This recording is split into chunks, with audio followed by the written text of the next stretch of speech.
হবে। অন্য হলো প্রাণ, প্রাণকে ভালোবাসেননি তাহলে আপনাকে আঘাত দিবে না। এই জন্য ক্রোধ যতই হোক অন্যের সঙ্গে কেউ ক্রোধ দেখাবেন না। যতই ক্রোধ হোক খাবো না, এই অভ্যাসটা পরিত্যাগ করুন। কলিকাল আমাদের প্রাণ অন্যের মধ্যে, তাই জগতে সবচেয়ে মানুষ বেশি ভালোবাসে তার প্রাণকে। তাই প্রাণের উপরে কেউ রাগ করবেন না, ওখানে রাগ খাটবে না, দেহ অচল হয়ে যাবে, শক্তিহীন হয়ে যাবে। সত্য যুগে মানুষের প্রাণ ছিল মজ্জাগত, হাড়ের ভিতরে। মানুষের পরমায়ু ছিল 1,00,000 বৎসর। এখন শুনে হয়তো আফসোস লাগতেছে, যদি আমরা সত্য যুগে জন্ম নিতাম 1,00,000 বৎসর আয়ু পেতাম, কি সুন্দর একটা সংসার হতো। মানে আফসোস করবেন না, সত্য যুগ ভালো ছিল না। দেখুন ত্রেতা যুগে মানুষের প্রাণ ছিল হস্তিগত, মানে হাড়ের মধ্যে প্রাণ। মানুষের পরমায়ু ছিল 10,000 বছর। 90 একবারে কমে গেল, এক যুগে। তখনও ভালো ছিল না। যুগে যুগে প্রাণ বাহিরে চলে আসছে, ভিতর থেকে বাইরে চলে আসছে। এই দাপর যুগে প্রাণ চর্মগত। আরেকটু বাইরে আসি, মানুষের আয়ু 1,000 বৎসর, একটা করে শূন্য। যুগে যুগে একটা করে শূন্য বিয়োগ হয়ে যাচ্ছে। আসলো কলিযুগ, প্রাণ একেবারে দেহ ছেড়ে দিল, চলে আসলো বাহিরে, হয়ে গেল অন্নগত প্রাণ। অন্নগত প্রাণের কারণে আমাদের দেহটা হলো দুর্বল।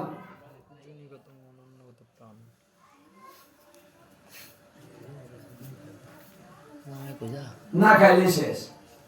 ডাক্তার দেখাবেন, ভালো করে খাওয়া দাওয়া করবেন, এই খাবেন সেই খাবেন সেই খাবেন, খাওয়ার একটা লিস্ট করে দেয়। হ্যাঁ, ভালো করে খাবেন, রক্ত বাড়বে, এই শাক ওই শাক, আরো অনেক কিছু, যেগুলো আমি খাই না, মানে এগুলো ডাক্তার গেলে বলে দিবে খান, খাবেন না ওটা আপনি ভুগেন। আচ্ছা ভুগলাম, কি করা যাবে, আমার রক্ত নেই, গেলে ওগুলো খাওয়া বাদ দেন। হ্যাঁ আমি দিতেছি, ওইগুলা খান। যাই হোক, মানে খাওয়ার উপরে যেহেতু আমাদের দেহটা চলে, তাই খাওয়ার উপরে দামটাও বেশি। এই জন্য অন্ন প্রাণ, তাই অন্ন দান যত বেশি করবে প্রাণ দান তত বেশি হয়ে যাবে। এই জন্য কলিতে অন্ন দান করাই সর্বশ্রেষ্ঠ ধর্ম। সেবা করিয়ে সন্তুষ্ট করুন কাউকে, সুন্দর ধর্ম। নারীরা তোমরা ধন্য, এই কাজটার মধ্যে বেশি নারী জাত করবে। তাই এবারে ধর্ম খুবই সহজ। আমরা সুন্দর একটা ধর্ম পেয়েছি, নাম যজ্ঞে হয় কৃষ্ণ আরাধন। নাম যজ্ঞের মধ্যে কৃষ্ণের আরাধনা হয়ে যায়, সর্বদেবতার হয় আগমন। আপনাদের এখানে সমস্ত দেবগণ আসবে, নিমন্ত্রণ করতে হবে না, বিনা নিমন্ত্রণে আসবে। কারণ দেবতারা কথা দিয়েছিল গোবিন্দের কাছে যে গোবিন্দ তুমি আবার যুগ ধর্ম প্রচার করবে। এই যুগ ধর্ম প্রচার করতে আমাদের কাজ কি? বলছে তোমরা সবাই বৈষ্ণবী হয়ে যাও, এই হরিনামে অংশগ্রহণ করো, এই হরিনাম প্রচার করবে তোমরা। সমস্ত দায়িত্ব আমার। তোমরা দেবতারা সবাই নামযজ্ঞে চলে যাবে, যেখানে হরি নাম হবে সেখানে তোমরাও থাকবে। কারণ এই নামের মধ্যে সকলের নাম একত্র করে আমি একটা নাম বানাবো। এই জন্য ভাগবতে বলছে হরে কৃষ্ণ যদি কেউ বলে তাহলে অনন্ত কোটি ব্রহ্মাণ্ডে যত নাম আছে সমস্ত নাম একসঙ্গে উচ্চারণ হয়ে যায়, সবাই খুশি হয়ে যায়। এক নামের মধ্যে সবাইকে সন্তুষ্ট করা সম্ভব। মানে পৃথক পৃথক ভালোবাসা আমাদের পক্ষে সম্ভব না। কয় দেবতা ছিলেন আর কয় দেবতা পূজা করবেন? পূজা করতে গেলে তো ব্রাহ্মণই খুশি করতে পারেন না। হ্যাঁ, এটা কি ওই ব্রাহ্মণ পূজা করে শেষ করে সবকিছু হলো কথা। এই আস্তার নাই দক্ষিণাও না পাইছে না। হ্যাঁ, দক্ষিণাও পাইছে না কি মুখ করতে করছেন আর নাই কথা। ও গুরুদেব, অনেক দল অনেক খাওয়া দাওয়া করছো, অনন্ত নেন। হ্যাঁ, যত কাপড় খারাপ করেন সব ব্রাহ্মণরে আজ গুছাইয়া না দিব, এটা সাইয়া দেন কোনো ভাই। আচ্ছা, ওই কাপড়টা যদি মায়ের হাতে করে, মা করে থাকে, হ্যাঁ তোর কভারে মারবে না? হ্যাঁ, এই শাড়ি করবো আমি। এখন দেবতারা আর গোবিন্দ কভারেও মারে না, কিছুই মারে না, চালাইয়া দেয়। তাহলে কি করে খুশি করবো বলেন? খুশি হচ্ছি? হ্যাঁ, খুশি করতে পারছেন না। লক্ষ লক্ষ টাকা খরচ করতে পারবেন, কিন্তু এখানে এসে পাচ্ছেন না। কারণ কলিযুগে সবকিছু অভাব, মনের অভাব, চঞ্চল মন, আনন্দ প্রিয়াসী, কানা শক্ত, যে কথাটা বৃহন্নারদীয় পুরাণের 38 অধ্যায়ে লিপিবদ্ধ আছে। হরে কৃষ্ণ, মানে এটা কথার কথা বললাম আর কি, রাগ করবেন নাকি? হ্যাঁ, তাহলে সবাইকে খুশি করা কিন্তু আমাদের পক্ষে সম্ভব না। এটা কি গোবিন্দ জানে না? আমরা কি পারবো? আর কি পারবো না। তাই আমাদের সহজ করে দিলেন যে তুমি একটা কাজ করো, সবাইকে খুশি করতে পারো। এর ভিতরে সব, বাহ, সবার ভিতরে এক। কারণ আমার ভিতরে যা, আপনার ভিতরে তা, তাহলে সবার ভিতরে এক। তাহলে একজনকে খুশি করতে পারলে যদি সবাই খুশি হয়, তাহলে কোন কাজটা সহজ? এটাই তো সহজ। এটাই কলির সর্বশ্রেষ্ঠ ধর্ম। দেবতারা বলল প্রভু ঠিক আছে, তাহলে নাম যজ্ঞ যেখানে হবে সেখানে আমরাও চলে যাব। এজন্য সমস্ত দেবগণের এখানে আগমন করবে। তাই এখানে সকলের কর্তব্য এই কীর্তন শেষ না হওয়া পর্যন্ত সকলের ভক্তিপূর্ণ ভালোবাসা সকলের সঙ্গে নিবেদন করা। ছোট বড় না, সবার সঙ্গে ভালো কথা বলা। আমার মহাপ্রভু কিন্তু এই তত্ত্বই শিখালেন। ভক্তের চরণ ধুলি, অঙ্গে মাখা চরণ ধৌত করে দেওয়া আমার মহাপ্রভু স্বয়ং নিজে করতেন। স্বয়ং কৃষ্ণ দেখা যায় রাজসূয় যজ্ঞে কর্ম বিভাজন করে দিলেন, কে কি কর্ম করবে। আর ভক্তের চরণ ধৌতের কাজ কৃষ্ণ রেখেছিলেন। যুধিষ্ঠির মহারাজ বলল, তাহলে তোমার কোন কাজ? একটা কাজ যে এখনো বাকি আছে, ওটা তো কাউকে দিলে না। কৃষ্ণ বলছে ওই কাজটা আমি রেখে দিয়েছি আমার জন্য। যুধিষ্ঠির মহারাজ বললেন, না না না, এই কাজ তোমাকে দেওয়া যাবে না। কারণ সকলের চরণ ধৌত করে দেওয়া এই কাজটা তুমি করতে পারো না, এটা আমরা কেউ করি। বলছে রাজা তুমি পারবে না। একটা অনুষ্ঠানের মুখ্য হচ্ছে ভক্তের মর্যাদা, ভক্তকে ভালোবাসা, ভক্তের চরণ ধৌত করে দেওয়া। কাজটা কিন্তু ছোট নয়। আমি ছোট কাজটা নেইনি, বড় কাজটা নিয়েছি। কেন জানো? তোমার এই যজ্ঞটা যেন পরিপূর্ণ হয়, কোনো অপরাধ না হয়। কারণ বৈষ্ণবেতে ভক্তের কাছে যদি কোনো অপরাধ হয়, অনুষ্ঠান বিনষ্ট হয়। তাহলে চরণ ধৌত কাজ কিন্তু সহজ নয়, অনেক বড় কাজ। তাই কৃষ্ণ স্বয়ং এই কাজটা নিয়েছিলেন, এই কাজটা করেছিলেন। কারণ তুমি রাজা, তোমার ভিতরে একটা অহংকার কাজ করবে। যদি কোনো সাধারণ প্রজা আসে, তুমি কি ওই প্রজার চরণ ধৌত করতে পারবে? পারবে না।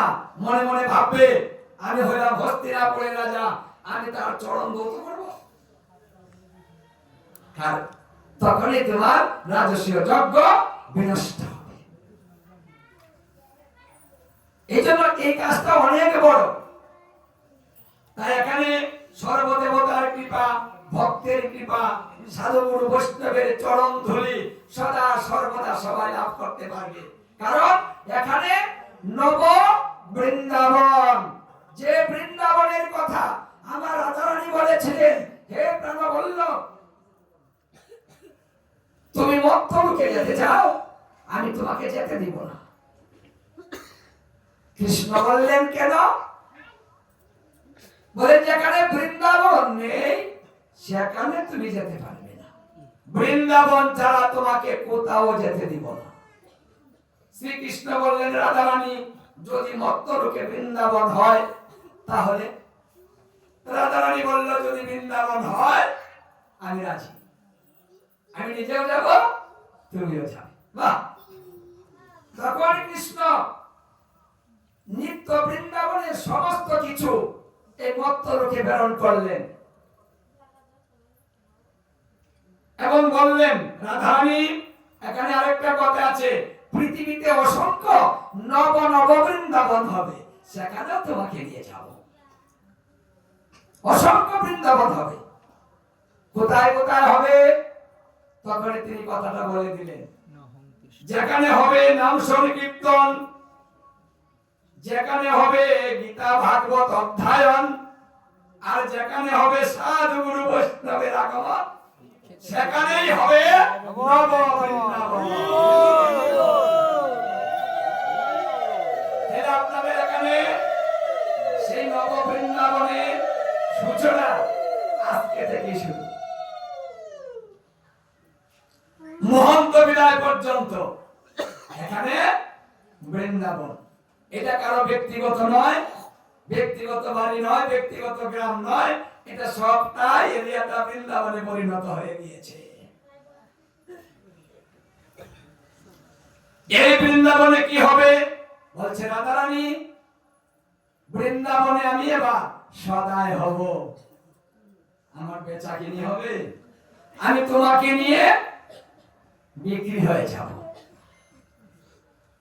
এবার বৃন্দাবনে রাধা কৃষ্ণ বিক্রি হবে, ভক্তরা কিনতে পারবেন। সুযোগ এসেছে গোবিন্দকে কেনার, কোনো টাকা পয়সার প্রয়োজন নেই। রাধারানী প্রশ্ন করেছিলেন, হে প্রাণবল্লভ, তুমি অনন্ত কোটি ব্রহ্মাণ্ডের মালিক, তোমাকে কি মানুষ কিনতে পারবে? কি দিয়ে কিনবে তোমাকে? তখন কৃষ্ণ এই কথাটাই বলেছিলেন, যদি এই বৃন্দাবনে বসে ভক্তিপূত ভাবে কেউ দুপোটা নয়নের জল দিতে পারে, তাহলে তোমাকে নিয়ে আমি ওর কাছে বিক্রি হয়ে যাব। তাহলে আপনারা অনেক পরিশ্রম করে এই বৃন্দাবনের আয়োজন করেছেন, একটা হাট বসিয়েছেন, এটা হাট, এখানেই বেচাকিনি হবে, সবাই কেনার জন্য রেডি হন, সদাই করবেন, হাটে আসুন। তাই এখানে এসে কথা বলবেন না, কথা বললে সদাই নিতে পারবেন না। মন নিয়ে আসুন, কিচ্ছু লাগবে না, এখানে বসুন, অল্প সময় থাকুন। অল্প সময়ের মধ্যে যদি ভক্তি দিতে পারেন, নামে বলিলে মন কৃষ্ণ দিবে দর্শন। যদি নামের মধ্যে কারো মন মজে যায়, নাম থেকে নামই বেরিয়ে ভক্তকে দর্শন দিয়ে।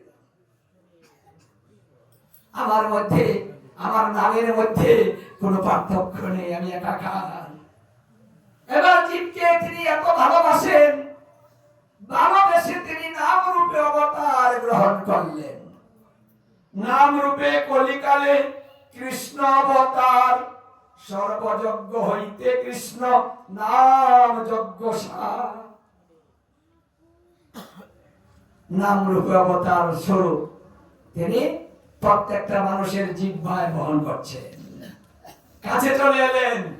এখন আমাদের উচিত ভক্তি ভরে সেই নামটাকে উচ্চারণ করা, আর সেখান থেকে আমার কৃপা চলে আসবে। কোথাও যেতে হবে না। যে যেখানে বসে হরিনাম করবে শ্রীকৃষ্ণ সেখানে এসে কৃপা করবে। স্থান কাল পাত্র নাই, সর্বসিদ্ধি হয় এই নাম যেখানেই হয়। দেখুন, স্থান কাল পাত্র, সূচি ও সূচি বিচার নিয়ে বা এটাই তো শ্রেষ্ঠ। টয়লেটে যাবেন, যান, হরিনাম করুন, সেখানেও ধর্ম। এবার সব জায়গায় সমান ধর্ম। কারণ টয়লেটে বসে যদি কেউ প্রাণ চলে যায়, তার গতিটা কি হবে? ভাগবতে সপ্তম স্কন্ধে বলছে, মানুষ যখন মৃত্যুবরণ করবে, তার যে ভাবটা থাকবে সেই ভাবটা নিয়ে সে দ্বিতীয়বার জন্মগ্রহণ করবে। তাই যদি মৃত্যুকালে আমার হরিনাম থাকে, আমি যে কোনো জায়গায় যে কোনো অবস্থাতে আমার মৃত্যু হোক, সেখান থেকে আমি গোলক বৃন্দাবন প্রাপ্ত হব। কিচ্ছু দরকার নেই। এই জন্য নামকে অভ্যাসে পরিণত করা, সদা সর্বদা নাম করা। কেন? যেন আমার এমন অভ্যাস হয়, আমি যে কোনো অবস্থাতেই আমি হরে কৃষ্ণ কৃষ্ণ কৃষ্ণ হরে হরে, হরে রাম রাম রাম হরে হরে, এই কথাটা আমি বলতে পারি।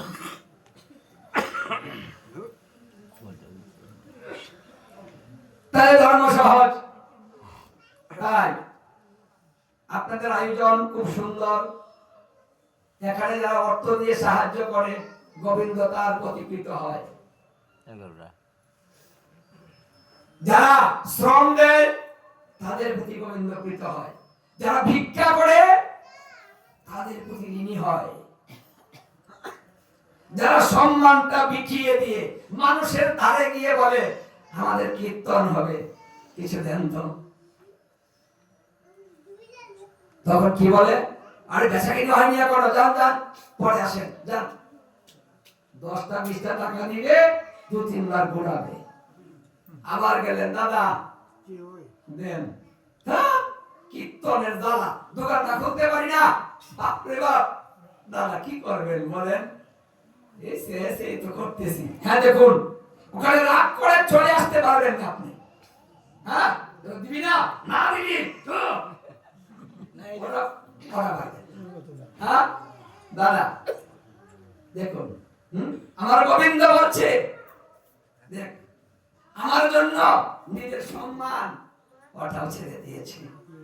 ওর নিজের সম্মানের চিন্তাটা করে আমার জন্য ভিক্ষা দিয়েছে। এখানে ভজন, এটাও কিন্তু ভজন। আপনি ঘরের ভিতরে হরিনাম করবেন, পূজা করবেন, ওটাই ভজন না, এটাও ভজন। মানে গোবিন্দের জন্য যে ত্যাগ স্বীকার করে, এই ত্যাগটাই ভজন। তাই এখানে কমিটির অনেকেই আছেন যারা কদিন দোকান করতে পারবেন না, ঠিক মতো ঘরের বাজারটা করতে পারবেন না, মায়েদের কথা শুনতে হয়। কি কীর্তনের দায়িত্ব নিছে, বাপ রে বাপ। ঘরে কিচ্ছু নাই, কোনো খবর নাই, ওটা কিন্তু মায়েরা বলে, বাবা শুনে না, হয় তুই চুপ থাক, খাইলে খানা খাইলে নাই, ফেসাল ভরবি না, তুই আনলো কি হচ্ছে না। তারপরেও কিন্তু লেগে আছেন, এটা উত্তম ভজন। যারা বৃন্দাবনের আয়োজন করে গোবিন্দ বলে, এরা আমার আপনজন। যদি আমার আপন না হবে, আমাকে নেওয়ার জন্য চেষ্টা করবে কেন?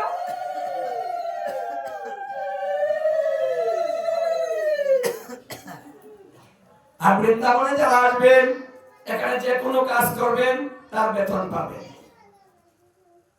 এই অভ্যাসটা করুন মায়েরা এবং বাবারা। একটা কাজ দেখছেন অপরিষ্কার, নিজে করে ফেলুন। কি করবেন? বলছে একটা গাছ যদি কেউ সরায়, গোবিন্দ বলছে তোকে আমি 1000 বছর দান করলাম, তুই বৃন্দাবনে এসে এই কাজটা করেছিস। যদি ভক্তের ধারা গৌত করে দেন, কোন কোন ব্যক্তি আছে কমিটিরা করুক, আমরা ঠেকছি। কমিটিরা রেখে কোন কোন কথা কি বলেন না? আপনার তো কিছু হবে না, আপনি নিজে করুন, আপনি পাবেন। তাই বৃন্দাবনটা কারো ব্যক্তিগত নয়, কমিটি একটা করতে হয়। এটা কমিটি না করলে সুন্দরতা হয় না। কে কি করবে, একটা প্রসেসিং শুধু খালি, কিন্তু সহযোগিতা সকলে, কৃপা সকলে সমান। 50,000 দিলেও কৃপা পাবেন, 10 টাকা দিলেও সমান কৃপা পাবেন। যদি এখানে ভক্তি দেন, সামর্থ্য অনুযায়ী দিয়ে যান। টাকা আছে দিবেন না, ভাগবতে বলছে তোমার অপরাধ হবে। কি অপরাধ বলছে? বিত্ত স্বার্থ নামক অপরাধ। তোমার আছে, তুমি দেওনি, তাই তোমার অপরাধ। কিন্তু তোমার নাই, ঋণ করেছো, তাতে অপরাধ। ঋণ করে দেওয়া যাবে না, সামর্থ্য অনুযায়ী দিতে হবে। তাই যারা যা দিবেন কমিটি চাইবার পূর্বে দিয়ে দিবেন, তাহলে গোবিন্দ প্রীত বেশি হবে। যে না চাইতে দিয়ে দিল, বাহ, হরে কৃষ্ণ। এইভাবে সকলের সহযোগিতায় এই বৃন্দাবন সৌন্দর্য হবে। গৌর হরি বল। সকলের সহযোগিতা ছাড়া কোনো কাজে সৌন্দর্য আসে না, তার সুযোগ বারবার আসে না। এবার সুযোগ পেয়েছেন, যদি আগামীতে কীর্তন আসতে আসতে না থাকি, আমি কিন্তু বৃন্দাবনে আসতে পারছি না। আমার মহাপ্রভু বিধান করে দিলেন, ভিসা লাগবে না, পাসপোর্ট লাগবে না, গাড়ি ভাড়া লাগবে না, তুই বৃন্দাবনে চলে আসো। হ্যাঁ, বিনা খরচে বৃন্দাবন দর্শন, কোথাও যেতে হবে না। চৈতন্য চরিতামৃতে বলছে, ভাবিতে ভাবিতে প্রেমের অঙ্কুর হবে, সাধ্য সাধন তত্ত্ব পাইবে সে তবে। চিন্তার দ্বারাতে ভাবের করে তুমি কৃষ্ণ দর্শন করতে পারো, কোথাও যেতে হবে না। বাহ, উত্তম। এত সুন্দর সুযোগ যখন পেয়েছি, আসুন না সবাই মিলে সুযোগটা কাজে লাগিয়ে দেই, বুদ্ধিমানের পরিচয় দেই। তাই আজকে রাত্র অনেক হয়ে গিয়েছে, ভাগবতে এত রাত্র করা ঠিক নয়। 8টা থেকে 10টা থেকে 10:30 পর্যন্তই ভাগবত সুন্দর। তারপরে মানুষের দেহের আলস্য ভাবটা চলে আসে, তখন শ্রবণের ভাব বিনষ্ট হয়। তাই ভালোবাসা যে পর্যন্ত থাকবে সেই পর্যন্তই ঠিক, তারপরে আর ঠিক নেই। গৌর হরি বল। অতি উত্তম। সবাই ভালো থাকবেন, সুখী থাকবেন। আয়োজন সুন্দর হয়েছে, আরো সুন্দর হবে। শ্রবণ আপনাদের খুব সুন্দর, সবাই এটাই গোবিন্দ প্রীত। বাহ, তুই আমার কথা মন দিয়ে শুনছিস। বাহ, মন দিয়ে কথা শুনলে সবাই খুশি। আমার গোবিন্দের কথা যে শুনে, আমার গোবিন্দও তার প্রতি খুশি। এই জন্য শ্রবণের দ্বারাতে খুশি হয়ে গোবিন্দ ভক্তকে জয় জয় বিদ্যা ভাগবত।